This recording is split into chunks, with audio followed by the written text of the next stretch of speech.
அனைவருக்கும் வணக்கம். நான் உங்கள் அன்பு ஜோதிடர் அவினாசி சுரேஷ் பாண்டியன். இப்போ இந்த செவ்வாயை பற்றின நிறையா வீடியோ நான் போட்டிருந்தாலும் மீண்டும் மீண்டும் என்னை நோக்கி என்கிட்ட வரக்கூடிய கிளைண்ட்டுகள் என்ன கேட்குறாங்க அப்படின்னு சொன்னால், இந்த செவ்வாயுடைய புரிதல் இன்னுமே சரியாக ரீச் ஆகலைங்கிற மாதிரி தான் எனக்கு தோணுது அவங்க கேட்குற கேள்வியை வச்சு. இப்போ சமீபத்தில் பார்த்தீங்கன்னா ஒரு கிளைண்ட்டு என்கிட்ட கேட்டாங்க. அவங்க ஆல்ரெடி இதை பண்ணிட்டாங்க, அதனால் கேட்டாங்க. அதாவது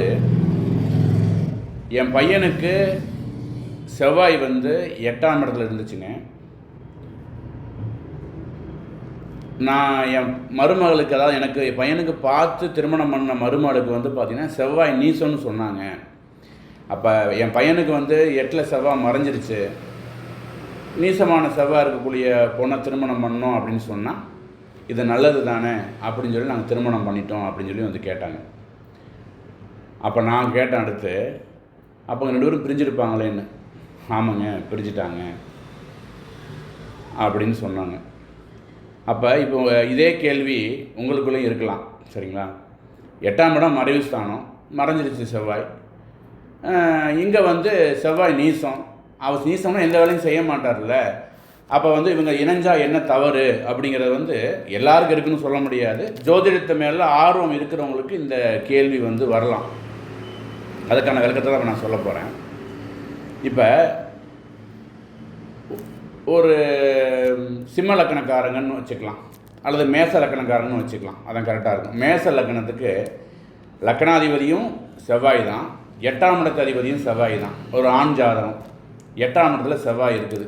இப்போ நம்ம என்ன சொல்லுவோம், 8ஆம் இடத்துல மறைஞ்சிருச்சு, ஆனாலும் அவர் வலிமையாக தான் இருக்கிறார். இதே ரிஷபலக்கணமாக இருந்து அப்பையும் செவ்வாய் 8ல் தனுசில் இருந்தாலும் செவ்வாய் மறைவு தான், மறுக்கிறது கிடையாது. அப்படியாப்பட்ட ஒரு ஆணுக்கு கடகத்தில் செவ்வாய், கடகத்தில் தான் செவ்வாய் நீசமாவார். அந்த கடகத்தில் செவ்வாய் இருக்கிற ஒரு பெண்ணை திருமணம் பண்ணி வைக்கிறோம் அப்படின்னு சொன்னால் என்ன நடக்கும்னு கேட்டிங்கன்னா, அந்த பெண் இந்த கணவனை மதிக்க மாட்டான். இதுதான் பிரச்சனை, சரிங்களா? எனக்கு செவ்வாய் ஒரு பெண்ணோட ஜாதகத்தை கணவனை குறிக்கிற கிரகமாக வருது.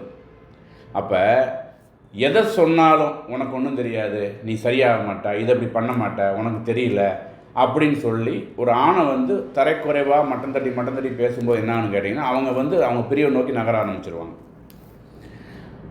அப்போ இதில் நம்ம என்ன புரிஞ்சுக்கணும் அப்படின்னு சொன்னால், அப்போ செவ்வாய் நீசமாக இருக்கிற பெண்கள் போகாமே கணவனை இப்படி தான் பேசுவாங்களான்னா, செவ்வாய் நீசமாக இருந்து அந்த செவ்வாய்க்கு வீடு கொடுத்த சந்திரன் அவர் நீசமாகறான்னு வச்சுக்கோங்க. ஃபார் எக்ஸாம்பிள், நீங்கள் விருச்சக ராசியாக இருந்து கடகத்தில் செவ்வாய் இருக்குதுன்னு வச்சுக்கோங்க.